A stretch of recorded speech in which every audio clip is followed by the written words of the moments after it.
And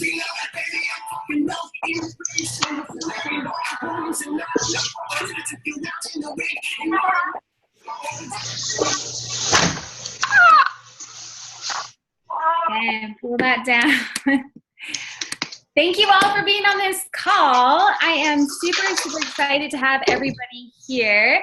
I can see that we have started the recording, so this is perfect. Let me go ahead and make sure everybody is muted, and we are good from there. A couple more there. All right.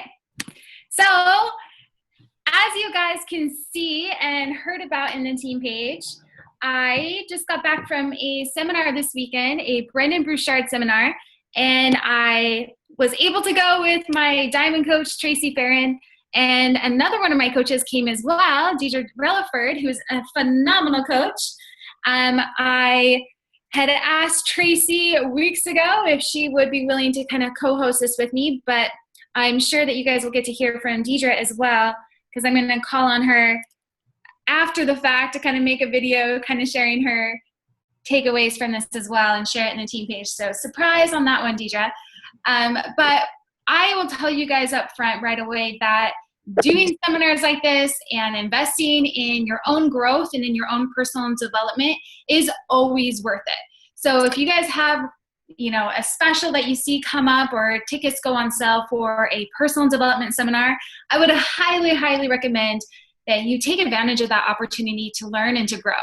So this seminar is one that I would definitely recommend. I came back, they gave us these little notebooks to fill out and to take notes in, and my notebook is like more than halfway filled out, just chock full of all of these notes. And so my heads up and disclaimer here is that there is no possible way that we could sum up 4 days of learning in 1 hour, 45 minutes of a webinar, but we're going to do our best to kind of share with you guys some of the things that stood out to each one of us.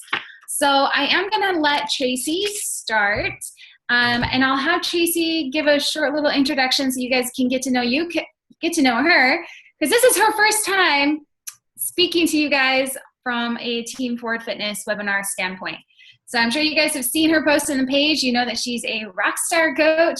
She's someone who kind of came in here and just has, from day one, killed it and done everything that she has been given the advice to do.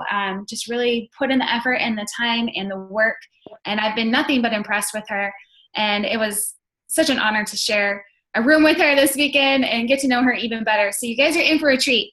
Now, grab a piece of paper, a notebook, and a pen so that you guys are taking notes as well during this seminar, during this webinar here, because you guys are going to especially need it for, I'm going to ask you guys some questions and have you guys write down some things when it's my turn.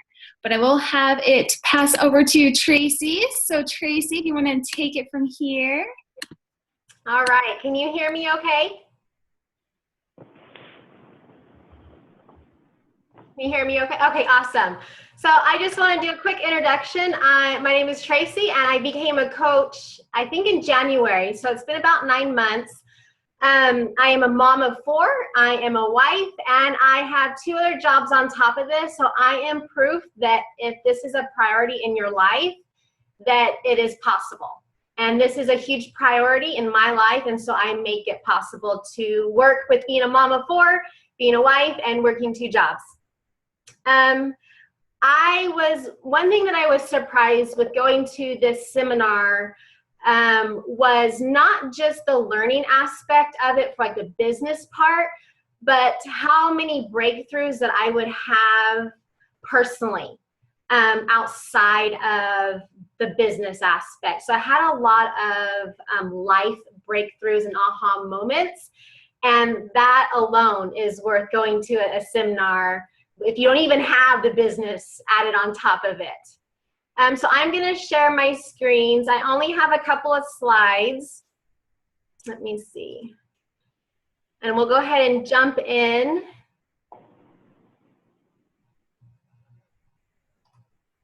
All right, can you guys see that?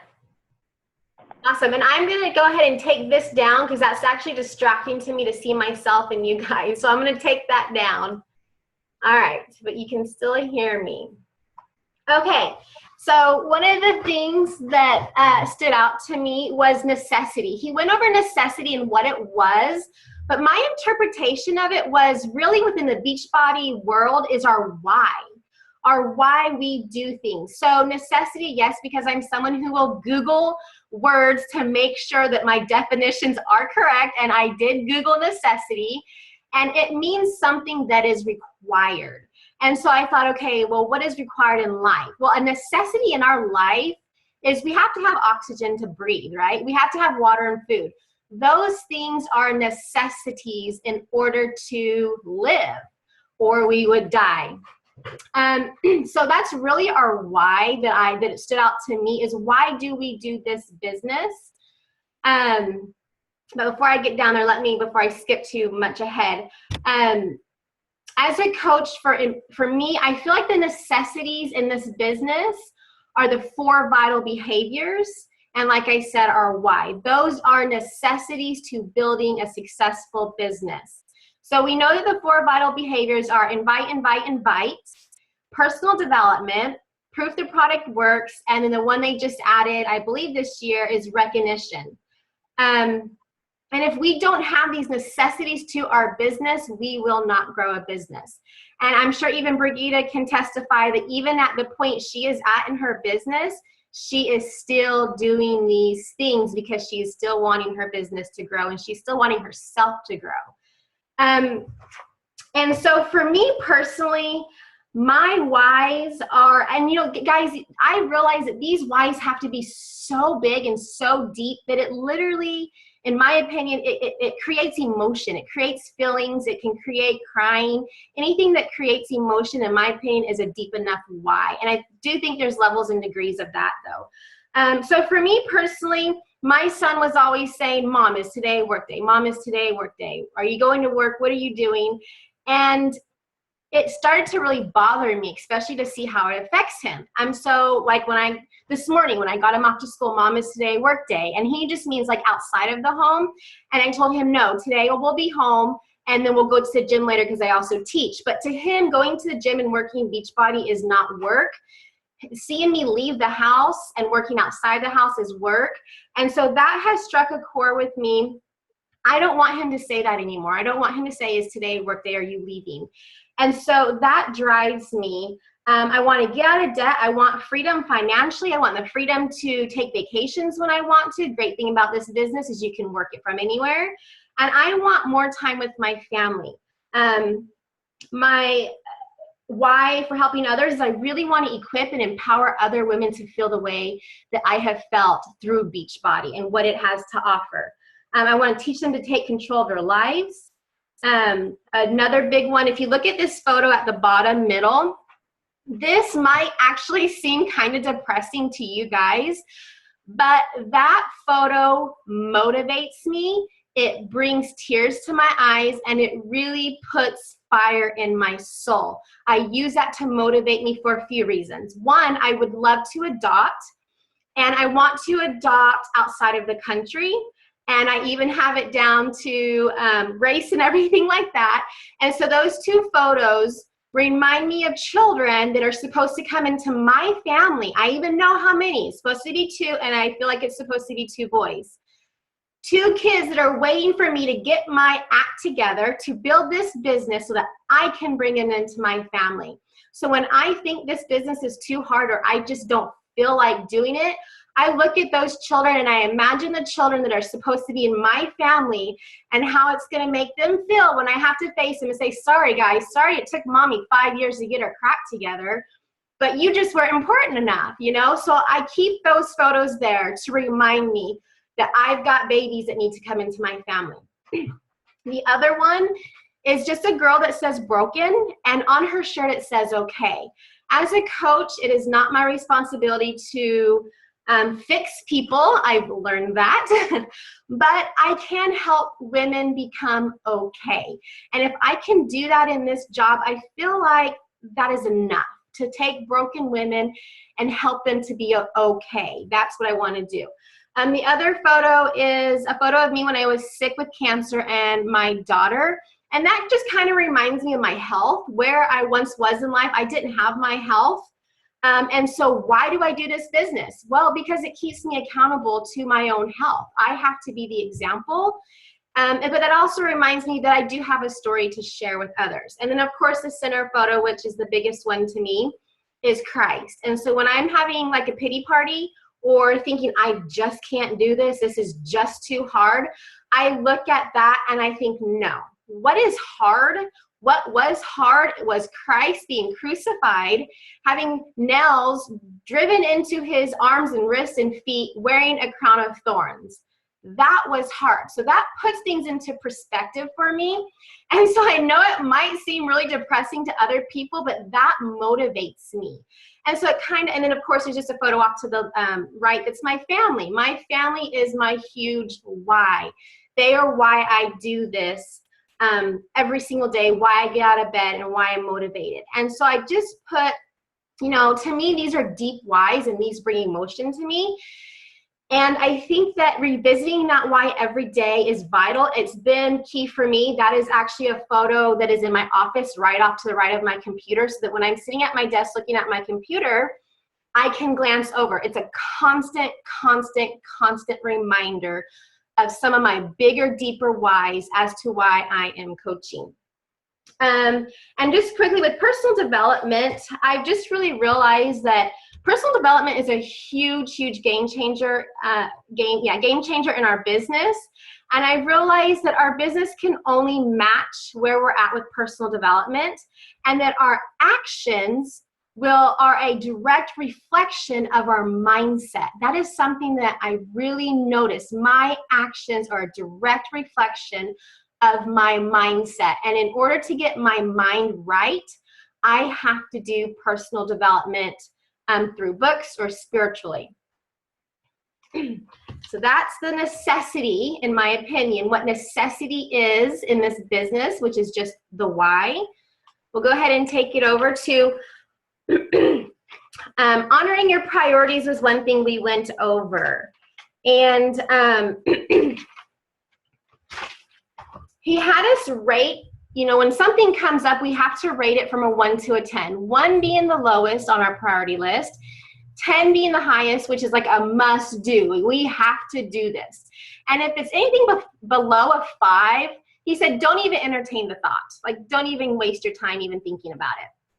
And so something that we can think of, these are questions we can ask ourselves as we are setting priorities for our business and in life, is it planned?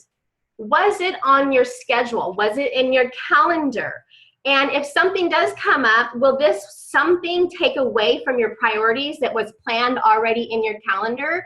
I live off of calendars. I have several calendars. And if it's not in my calendar, I'm most likely not going to do it because I function better this way. And I used to think it was a bad thing that I was so rigid like this, but I realized my life just goes so much smoother. And it's okay it's okay to say no. It is absolutely okay to say no. The second one, do you own it? So as coaches, things come up. A personal sponsored coach could come to us with a problem and want us to fix it. Do we own that problem? No. So we can't take on that responsibility, right? And I think by trying to fix a PS coach's issue, we're actually enabling them and then setting the bar and the tone to say, you know what, next time you have a problem, you just come to me because I'm going to take care of it for you. So we really need to ask ourselves, do we own this problem in our business, in our lives? I know we all have family. You know, someone needs a last minute babysitter and you're like, crap, I scheduled 3 hours of block time right here to work. And she wants me to babysit. What do I do? Well, prioritize it. Do you own this problem? No. Do you feel that it is right? So this is kind of where, you know, I like how Brigitte says we all have an internal compass. Everyone calls it something different. I call it the spirit. Some people might call it the universe. That gut feeling, that intuition, it's really all the same. We just call it different things. We are born with that. We have a given right to that. And we know when something comes up, does it feel right? Yes or no? If no, don't even add it to your list. Don't do it. Is there a real need now? Okay, so some of that got cut off. It's supposed to say, is there a real need now? And for this one, it's just more about like deadlines. If someone gets to you with a deadline, it's normally pushed up, and you can say, well, what's the actual deadline? What is the absolute last day that you need this? I know sometimes, you know, we might get this in church. We might get this from a spouse. My husband has been texting me about finances and scheduling and doing all that, and I just realized that can hold. I can put a hold on that. He doesn't need my response right now, and I will respond to him after I do this webinar. So just knowing, is there a real need, and when is that need, and when is it needed by? Is this a passion? So something that I am so guilty of is wanting to take on a lot of stuff. And I realize I'm actually going to have to start going through my life and everything and cutting things out. So there's a lot of good things out there, and we're going to be asked to participate, or we're going to want to participate. But we need to ask ourselves, is this a passion? And is this thing moving me closer to my goals and my dreams, regardless if it's good? And it makes me think of the good, better, and best. There's lots of good things out there. There's lots of better things out there. But is it the best thing for you to do right now to move you closer to your goals? Another one he said was, will this help you grow? So in our business, obviously personal development, no wonder it's a vital behavior, right? Because we need that to grow. We need that to grow as a leader. We need it to grow our business. And like with the seminar that I was invited to go to with Brigitte, I had to take away, I think we both took 5-6 days away from our family, and there was a little bit of an expense in that. But I knew that the seminar would far outweigh the short-term sacrifice that I had to make. So it was totally worth going, because I knew that the growth that would come with it would be worth it in the end. So that's a question to ask yourselves. The other one is, will this help you lead? You know, obviously we lead teams, we lead our families. And actually just kind of went into kind of with the growing and the leading thing. Is it worth it? Is it going to help you grow and become a better leader? And if it will, then do it. With doing this webinar that Brigitte asked me to do with her, I didn't have to do it. I don't have to do anything that I don't want to do, but I saw value in it, because I know that as I learn things, learning it is one thing, but then learning it and teaching it is a completely different thing. So when we can learn something and then teach it, I feel that we are then able to lead, if that makes sense. And so I knew that this would help me be a better leader, because not only did I have to go back through my notes and really think about what I learned, but now I get to teach it, which makes me a stronger leader. Okay. Let me go ahead, my last slide, and then I will be done. The ladder of productivity. This really stood out to me. Hang on, let me just grab. For a few reasons. I don't want to spend too much time on impulsive desire, because we really don't want to be there at all. So this is literally a ladder from the impulsive desire being at the very bottom to destiny thinking being at the very top. Okay, sorry, I had to find my paper. Obviously, the higher up the ladder we go, the bigger I feel like the reward. That's why I put that little ladder there with the tree of the apples at the very top. You have to climb higher to get a bigger reward at the end. So level 1, impulsive desire. This is when we just feel like it. This is a weak feeling. This is a feeling that comes and goes. Well, maybe I feel like coaching today. I guess. I don't know. You know, maybe I want to coach. Maybe I don't want to. Maybe I'll check into my groups. It's just an impulsive desire, and that is, we actually do not want to be there as coaches and really in life. Well, except for fun, that can be impulsive. Having fun can be impulsive, I think.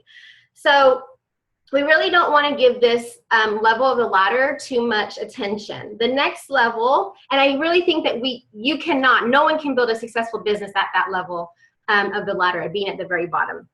So the next level is a second level, internal standard. This is a standard that we put on ourselves, and this is something that we need to have a higher standard on ourselves than what people expect from us. And something that I've realized is our lives, and I know a lot of people don't like to hear it unless you've already accepted this as fact, as reality, but our lives are a direct reflection of our internal standards. That could be our income, and everyone's standard is different, so don't take this as a negative way. Everyone's standards are different, and as long as you're okay with that standard, then that's all that matters. But our income is a direct reflection, our families, our marriage, our business, hitting Success Club, all of this is internal standards we have set on ourselves, and we will live up to that. And that's good to be at. There's nothing wrong to be there, especially starting off as a coach. And then we have level 3, which is the external demand. This is things like deadlines that we talked about earlier, obligations. Who's counting on us? Our families, our spouses, our children, our support groups that we run online. Who's counting? This is the external demand. That's the pressure, the social pressure that's put on us. That is actually a good thing that I've realized that I used to actually think was a bad thing. But it's actually a good thing because it makes us more productive. This is accountability. And this is a good place to be as well. But the one I want to really spend time on is the last one, destiny thinking. Because I feel like as a coach, this is a thinking that I have. And I feel like that this is why I have so much confidence. Of course, other things play into it. But this is a huge thing for me. This is where, in my opinion, we really need or want to be. I know this is where I need to be in this business. I do this, I coach because I know I'm supposed to be doing this. I know without a doubt that this is part of my plan. And I like to actually call it a calling in my life, or it could be one of my purposes. I used to think that the only calling I was going to have was being a mom and being a wife. And although those are very important callings, I've now realized that we can have more than one or two callings. And I believe that this is one of my callings. So it helps when I put this into perspective that if I'm doing the work and I'm putting the effort into this, I don't need to stress about the outcome. One, because I trust the process. I know it works. But I just know that if I do the work and the effort, that God is going to bless it, however that looks, but I have to work and I have to bust my butt. This is also a feeling of we have to. We have to do this. It also can be a little bit of an obligation feeling. We owe it to ourselves. We owe it to others. When I think about like inviting and stuff like that, I used to feel like I was bugging people. And I used to hate the whole being rejected. And if you have issues with being rejected, you really need to read Go for No. It will change your whole perspective on people telling you no and that you're really not being rejected. And so because I've done personal development, because I've read books, I now have a different perspective, which is when I send an invite to someone, I send it with the intention of, you need this in your life and I am doing you a favor, because it's changed my life so much that is now my perspective. I don't feel like I'm hounding people. And when people don't respond, I just think, okay, well, I'll get you later. Or how sad, because I'm doing you a favor. And so when we shift that perspective, it just isn't an issue anymore, right? We don't fear rejection. We don't fear no. So I would really read that book, is Go for No. For sure, read that. So let's see. One thing he did talk about, which I kind of took it and put my own little twist on it, because I did understand and grasp what he was trying to say, but it just means a little bit different to me, is he says you need to tie your identity into really your productivity. And how I took it was, my identity, my ultimate true identity is I am a daughter of God, but I also have other identities. I am a mom, I am a wife, I am a group fitness instructor, I am a daughter, I am a beach body coach. I own that identity. It's in my bones. It's who I am now, and it's part of me. And so I think that owning that makes a huge difference versus, oh, I don't know. I don't know if this is for me. I don't know if I want to do this. I just don't know. We've got to own it. Yes, this is who I am. This is what I am, and it is part of my identity. That has really helped me for sure. And that's just the ultimate goal. I do want to say this, and if you don't have that, it's totally okay. I didn't have it from the very get-go. I always knew kind of deep down inside that this was it. This is what I've been praying for. This is the thing that I needed in my life. But I also know not everyone feels that way. And I truly do believe with internal standard and external demand that you can build a successful business.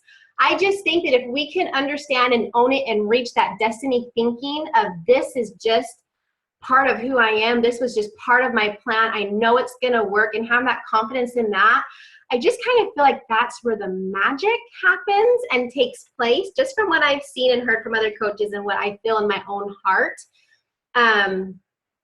for me. So that is it, Brigitte. I am done. I will stop sharing.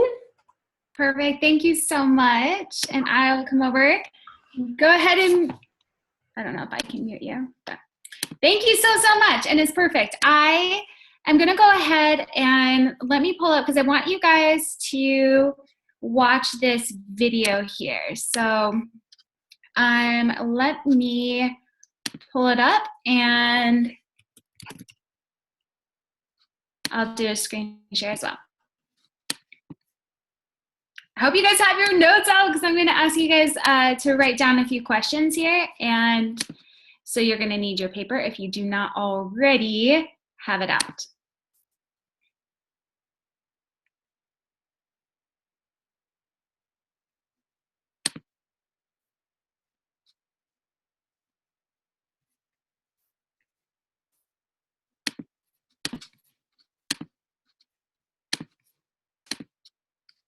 Okay, you guys can see my screen okay? Thumbs up if you can. Yes. Okay, so this is, we had like a guest speaker. So we had Brendon Burchard speaking, but then he had some guest speakers. And one of them was this man named Robin Sharma. And I had never heard of him before.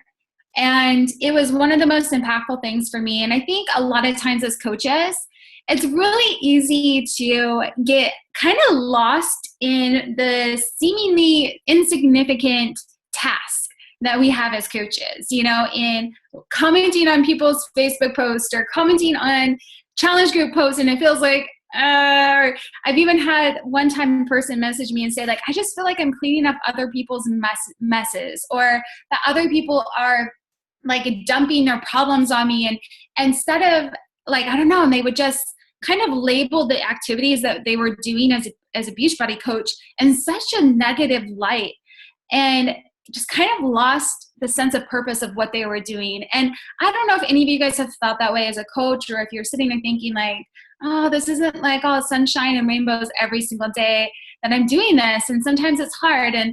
And I just wanted to share a little perspective in this video.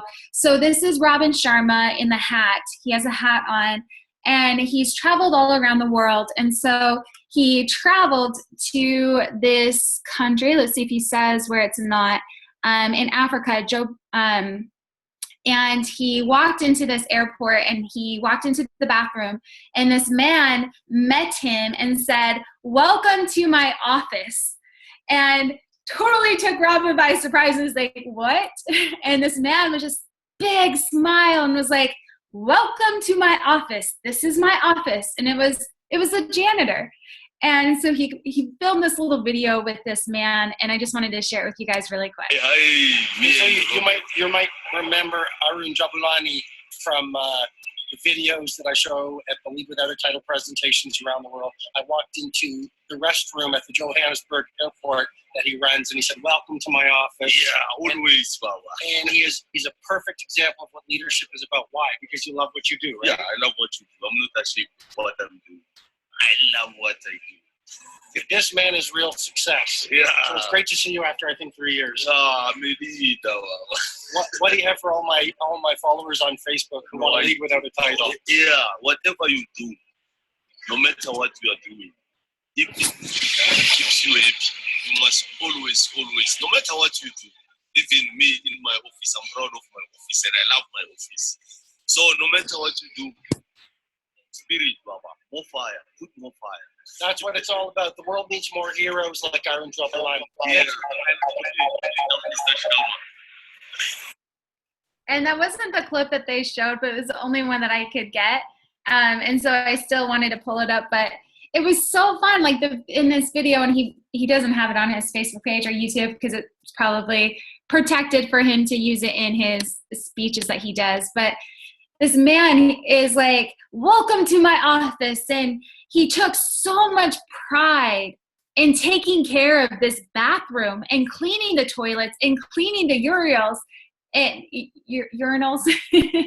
And Robin's like, "You just seem so proud and so happy." And he's like, "I am. Like, I love what I do. I love what I do." And he has this big smile and he goes, "I just see people from all around the world. And I know when they come into this bathroom, I get to give them the first experience that they," okay, I need to make sure everyone's muted if everyone can, okay, here we go. I can see who it is. All right. But he says everybody will come in and he gets to be the first experience that they have of Africa and coming into his bathroom. And he takes great pride in taking care of it. And he says he wakes up every single day with passion to get up and do his work and to go into his office and to make it the best office possible for people to come in and have that experience of, this is the best bathroom I have ever been in, the most tidy and clean and pristine bathroom I have ever been in. And his intention and his goal is to help every single person leave that bathroom uplifted and better, and it, like, with a smile on their face, even if they're just laughing at him for him saying, "Welcome to my office."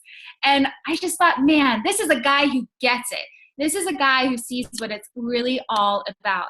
And I'm gonna pull up my things. I've got a couple things here. So that's one of the things that stood out to me so much, because here's the thing, guys, if you hate, quote unquote, hate something that you have to do every day, it is not the activity that has the issue.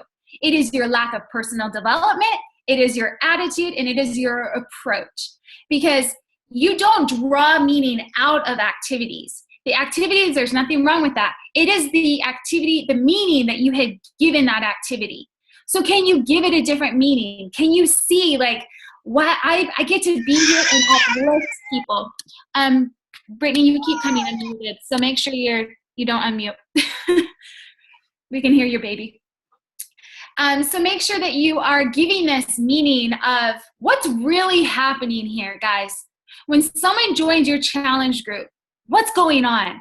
Like, are they just checking in and posting a photo of Shakeology, and you're sitting there thinking, "Oh my gosh, if I see one more kissy Shakeology face of a person kissing their Shakeology cup, I'm gonna, like, shoot myself." I've been there. I've been annoyed with, like, I can only see so many people kissing their Shakeology cup, but instead being like, these are people who are getting this dense nutrition in their body. I know that they're going to feel good, and I get to hold them accountable to something that is changing in their life. I get to see people come alive. I get to see people who are now waking up to the potential that has always been within them that they didn't know was there. You know, like, what meaning are you giving your life? The activities that you have as a mom or as someone in whatever profession that you're doing, as a Beachbody coach. I mean, this is for your life. So that was one of the things that really stood out to me. He gave us these questions to help for you to put your mind in that right perspective. And these are questions that he says he asks himself every day to keep it fun. So you can ask yourself, what can I be excited about today? You know, when you're looking at your challenge groups, thinking about your day, all the people that you get to reach out to and connect with, the posts that you're going to be making, think of, what can I be excited about today? Write that out. Think about that. Dwell about it.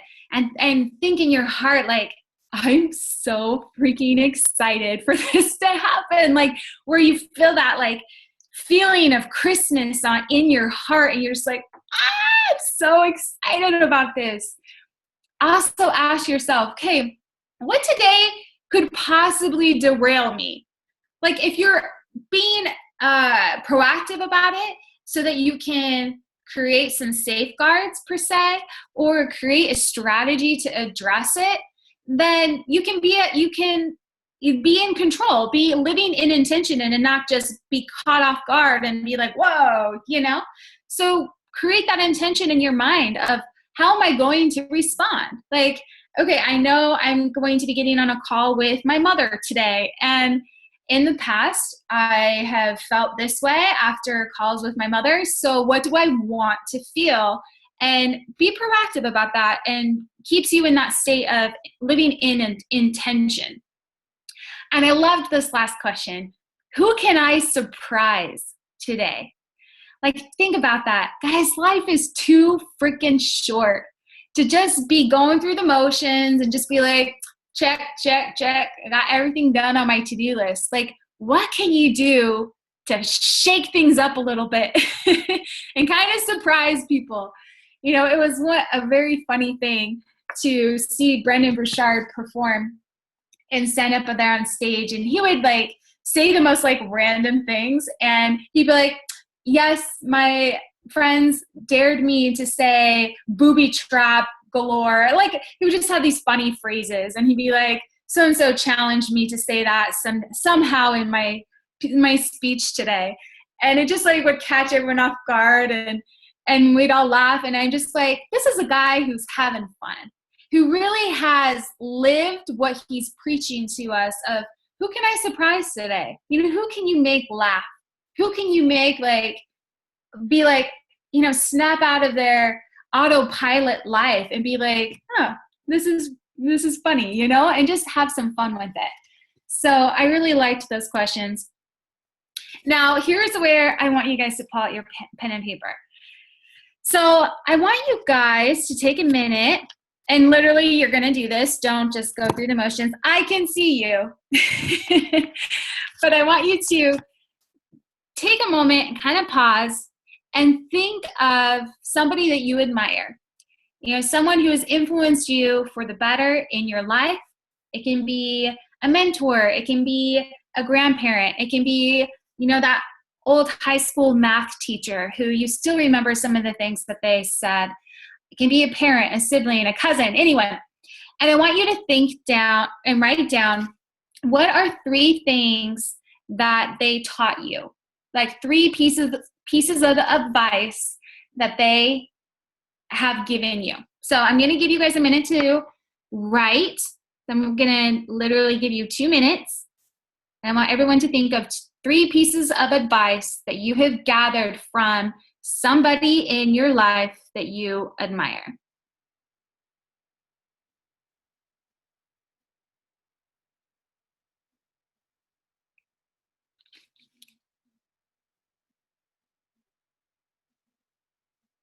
So go ahead and write that down. 3 pieces of advice.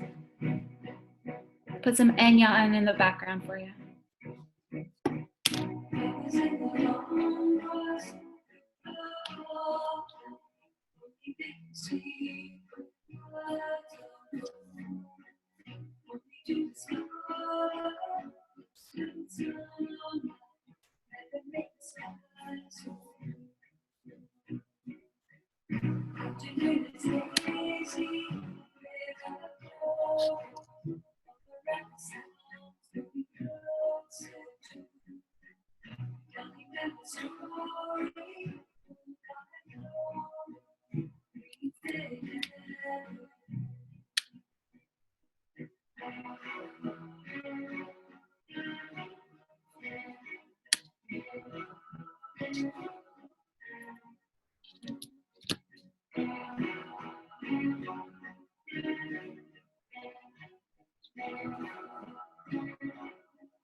All right.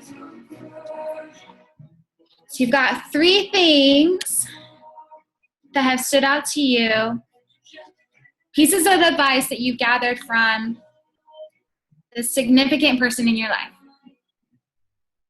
Now I want you to think of a struggle that you're facing currently in your life. So everybody is working through things you're dealing with, is it, I'm really feeling frustrated about this in my business, or I'm having a hard time in this relationship in my life, or I'm not feeling a certain way that you want to feel. Take a minute and write down something that you're struggling with.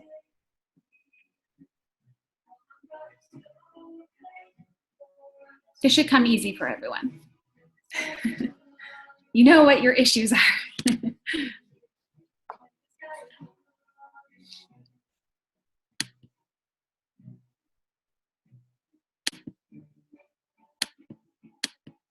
I can't see everybody, but everyone kind of have that problem that you're kind of working through in your own mind. Now, I want you to think of your life and everything that you've been through. And if you were to give yourself 10 years ago 3 pieces of advice, what would you give yourself? Like, what have you learned in the last 10 years that you can think of, man, I wish I had known this 10 years ago? What 3 things would you tell yourself in advice to yourself 10 years ago?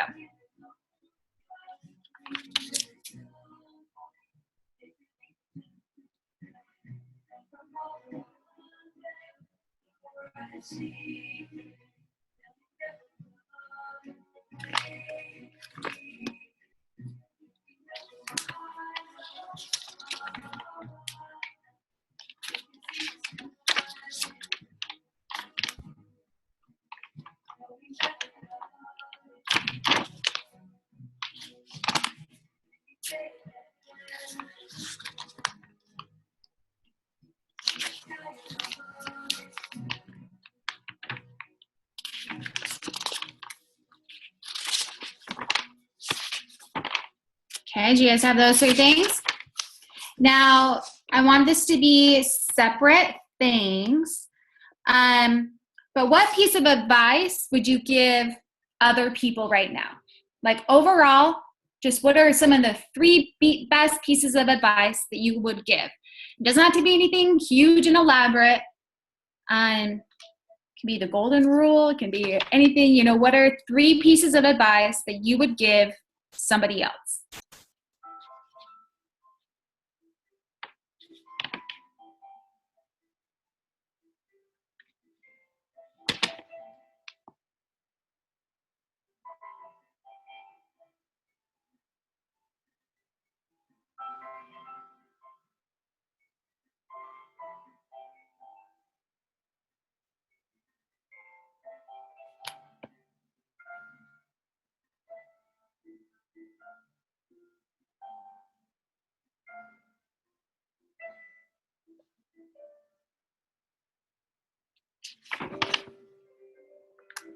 Can I have those things down?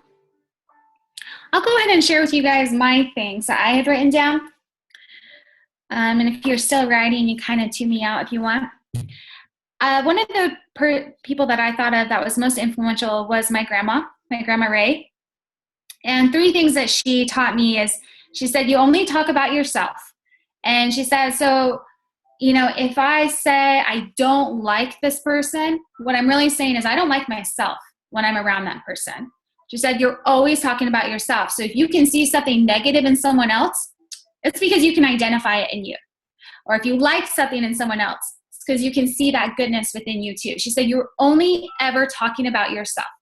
So it's always interesting if I hear someone say something, I'm like, they're talking about themselves here, not that other person that they're putting that on. And I catch myself in that too.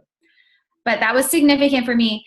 My grandma Ray was known for saying, I can do hard things. And she had a hard things club. So I wrote that down. I can do hard things.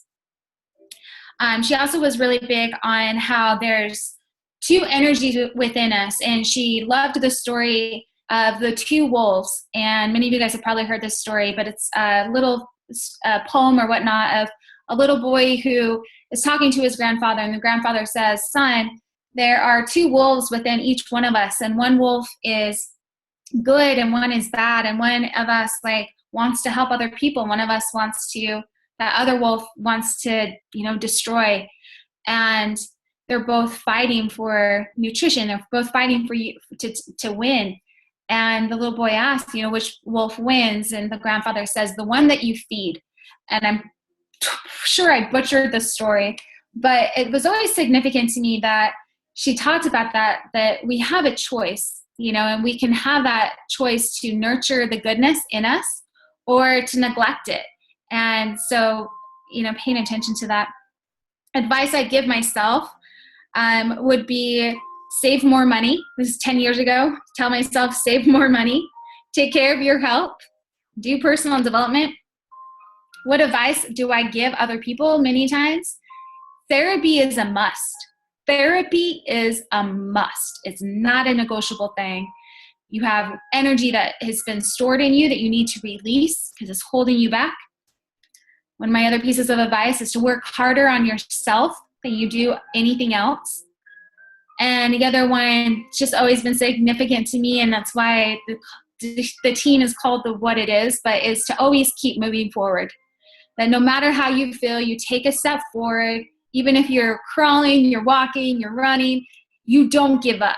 You move forward and find a way to take a step forward. And so you guys are welcome to write those down. I would encourage you to write those down. But I want you to close your eyes. And I can see you. So close your eyes. And just take that deep breath. And I want you to think about your biggest problem that you're facing. I want you to open your eyes and look at your list. You have at least 9 things that you've written down that are pieces of advice. Plus, I just gave you 9 more. Is your problem, the answer to that, listed in any of those things that you wrote down? Any of the pieces of advice that you've heard from someone significant in your life? The things that you would give yourself as advice, the things that you would give other people as advice? I would strongly suggest that the very issue that you can sense is holding you back right now is solved by what you already know. And I just feel that that's very significant. It was significant for me because the answers are all within. And that's just a powerful exercise for you to learn that you know what to do. All of the answers to every single situation that's going to come up in your life, you have the answers for. And I think that there's a skill that we can develop in closing our eyes and meditating and being self-reflective and saying, what is my biggest problem right now? What is holding me back from my highest potential? And closing your eyes and saying, what is the answer? And writing down the solution. I think so often we talk to friends, we do all these different things when we know what to do. We know what advice to give ourselves. And so I just encourage you guys, if you're struggling with something, there's something that like you feel is like holding you back. Like they say, knowledge is not common practice, but you don't have to do that. Take action. Do the thing that you're advising yourself to do 10 years ago, or that you would advise other people to do, or that someone has already told you to do. And listen to that advice. So that was a powerful experience for me. And we are totally running out of time. So I'm going to have to do a video about this thing because I do want to kind of touch base on this. And it's something that was said multiple times in this seminar, and it's that you are a generator. You are a powerful creator, far more powerful than I think you give yourself credit for. And I want you to identify that a generator doesn't have energy. A generator doesn't have motivation. It doesn't have positivity. It doesn't have this. It creates it. And you guys all are powerful creators, that you have the ability to create momentum, to create energy, to create excitement and motivation. I hear so many people who will say, I'm just not motivated. I'm like, create it. Why aren't you creating it then? You create it. You don't have it. You are a generator. If you're not motivated, create it. If you're not passionate and if you're not excited, you're not happy, create it. You don't have it. And I think that unknowingly, you have taken actions to create those very things in the past. And because you maybe weren't aware of what activities that you did to create it, you don't know how to recreate it. But I want you to know that you did something. You did something to create all of those feelings that you have liked in the past. And so again, even if you're being self-reflective and think of, when was I the happiest in my life? What was the happiest time of my life? And think about that. Go back to that time and that experience and live that again. And then ask yourself, what was I doing? What was I doing at that time to create that? Because you did create that. And that means you have the ability to create it again. Life doesn't happen to you. You create it. You are the creator of your life. You are not a victim to your life. Okay? And the other significant thing I want to talk about is this experience that, again, it was from Robin Sharma. And he shared how, again, he was on travels and how he was in Italy. And he was staying in this beautiful, wonderful hotel. And he asked for some room service to come up. And he had some pastries. And on this dish were some lemons. And he showed a photo of it, and I've been looking all over for it, and I can't find it, but he showed this photo of the lemons, and they were cut beautifully, and they were de-seeded. Somebody took the time to de-seed the lemon wedge. And he talks about how significant that was, that here's this country that takes such pride in mastering the small little simple things that may seem insignificant to so many people, because who's going to see that lemon wedge? Who? And does it really matter? It matters to the person who put that and took the time to de-seed the lemon wedge and put it on that plate in such a beautiful display of, I take pride in what I'm doing. Guys, are you de-seeding the lemon wedge in your business? Are you de-seeding the lemon wedge in your life and in your relationships? Or are you throwing things together in a messy way and not taking pride for what you're creating and saying, I am the master of this and I'm going to masterfully put this together? He talked about how with the Apple products and how, and I'm totally drawing a blank on the creator of all Apple things, but how he signed the hoverboard little thing of the Apple Mac computer before it was released. And people asked, why did you sign that? And he says, because all artists sign their masterpieces. And how he took such pride in that, and how he wanted it to be beautiful on the outside and aesthetically pleasing, but beautiful on the inside too. And so aesthetically pleasing that people would look at it and cry. And people would say, why does it matter? Why does it matter if the inside is so beautiful? No one's going to see it. And he said, we are going to see it. We will see it. You guys know what to do to move your business forward. You know how to turn this into a masterpiece. Are you doing it? Are you taking the time to de-seed the lemon wedge and do the little things that are going to make you proud of what you've created? Are you taking the time to really invest in people and show them, I care about you? Or are you just thinking, great, got 2 successful points? Are you taking the time to invest in people and leave them better than you met them? Taking the time to say, I am proud of what I have. This is my office. Welcome to my office. And I'm excited and passionate, and I'm creating that every day to wake up and say, I am proud of what I have created. I have de-seeded this lemon wedge so that even if I'm the only one who sees this, I am proud I am proud that of who I am, even if nobody else knows what I'm doing behind the scenes to make this beautiful on the inside, I know. And that influences my confidence. That affects how proud I am of what I'm doing. And it affects the passion that I have when I wake up each day to do this business. So I just wanted to share those things with you guys. Those are some of the most significant things that I walked away with. Because I 100% walked away with a commitment of, I get to step things up. I get to step up and do better and work harder, not just in my business, but in my life, with my relationships, with the people who I'm around and who have entrusted in me. And I'm going to DC the lemon wedge. I'm going to make sure that if there's anything that I want, I realize I'm going to create it. I don't have that. I am going to create it. And recognize that those answers to any situation and any problem that I may have are within. I can look in and say, what advice, what have I learned, and how can I apply that in my life? So anyways, those are big things. I can tell you guys there's so many things that I was like, oh my gosh, I've got a list of videos I want to make and address different things that were so significant and were shared that are powerful. And I just encourage you guys, you invest in yourself. You go to seminars like this. I know some of them are pricey. This was a pricey seminar to go to. But there are other ones that I've attended that were only $500